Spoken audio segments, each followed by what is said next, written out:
Hello everybody, I'm Titus, the Donix, and I just got a hold of a Commodore 1901 monitor from an old guy.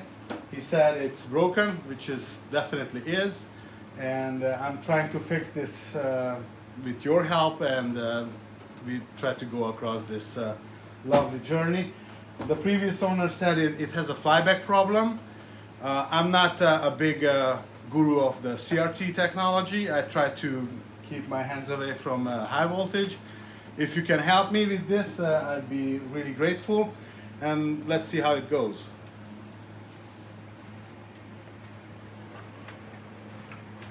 Tök jó.